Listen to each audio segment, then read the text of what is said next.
Welcome to my YouTube channel. This video will be sponsored by SB Digital Marketing. திருவண்ணாமலையில் company வந்துட்டு locate ஆகியிருக்கு.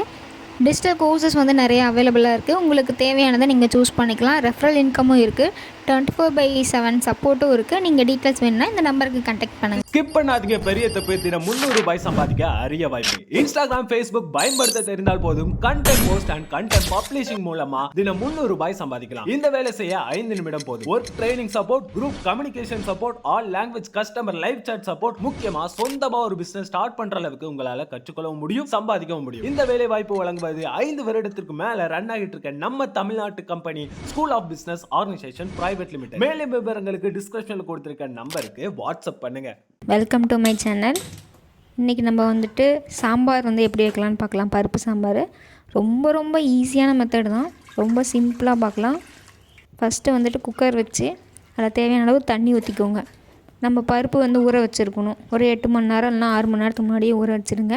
ஊற வச்சு அதையும் சேர்த்துக்கோங்க. அதுக்கப்புறம் ஒரு 4 பல்லு பூண்டு, கொஞ்சமாக சீரகம் 1/4 ஸ்பூன் போட்டுக்கோங்க. கொஞ்சமாக மஞ்சள் தூள்,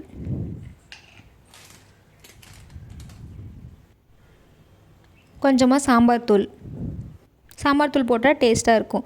ஒரு 2-3 பச்சை மிளகாய் காரத்துக்கு ஏற்ற மாதிரி. பெரிய வெங்காயம் 2 கட் பண்ணி வச்சுருக்கேன், அதையும் வந்துட்டு ஆட் பண்ணிக்கோங்க. அதுக்குள்ளே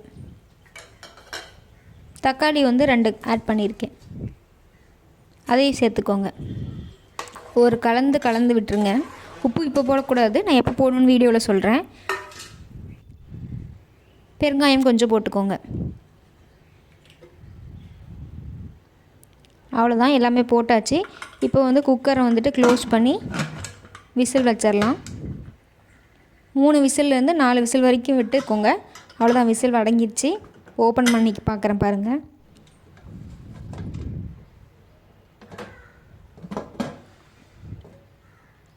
பாருங்கள், பருப்பு வந்துட்டு வெந்துருச்சு. உங்களுக்கு பாருங்கள், கையில் வந்துட்டு நசுக்கி காமிக்கிற பருப்பு வெந்துருச்சா இல்லையான்னு சொல்லிவிட்டு. உங்களுக்கு இன்னும் குலைவாக வேணும் அப்படின்னா நீங்கள் இன்னும் 2 விசில் கூட சேர்த்து விட்டுக்கோங்க. எனக்கு இந்த கன்சிஸ்டன்சியில் இருந்தால் தான் எனக்கு பிடிக்கும். கொஞ்சம் நம்ம சாப்பிடும்போது அந்த பருப்பாக இருக்கணும், அப்போ தான் எனக்கு பிடிக்கும். ஸோ அந்த மாதிரி நான் வச்சுக்கிட்டேன். நீங்கள் என்ன வேணால் 2 விசில் எக்ஸ்ட்ரா விட்டுக்கோங்க. ரொம்ப நல்லா மசிகிற மாதிரி வேணும் அப்படின்னா. இந்த தண்ணியெல்லாம் வந்து வேறு குண்டானில் ஊற்றிட்டு கொஞ்சமாக வந்துட்டு தண்ணி இருந்து அப்படியே கரைஞ்சிக்கோங்க. அப்போ தான் வந்து கடைய முடியும். எக்ஸ்ட்ரா தண்ணியெல்லாம் இன்னொரு குண்டானில் ட்ரான்ஸ்ஃபர் பண்ணி வச்சுருங்க. அதே தண்ணியில் விட்டு கடைஞ்சிங்கன்னா நம்மளால் கடைய முடியாது.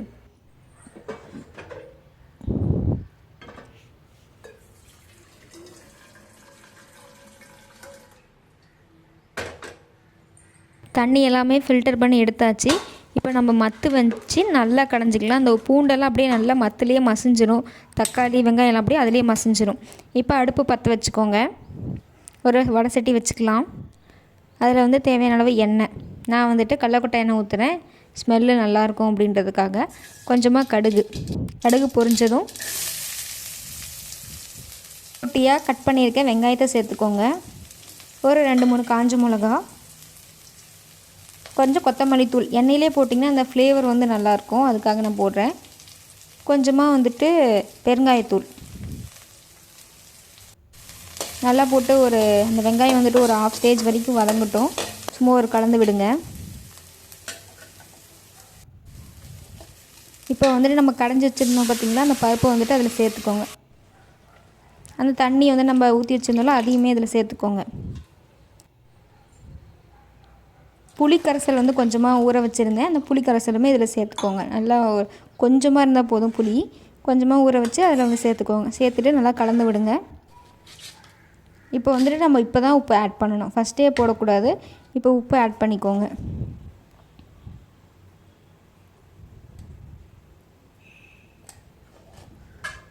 நல்லா கலந்து விடுங்க. பாருங்கள், இந்த ஸ்டேஜ் கொதிக்குதுங்களா?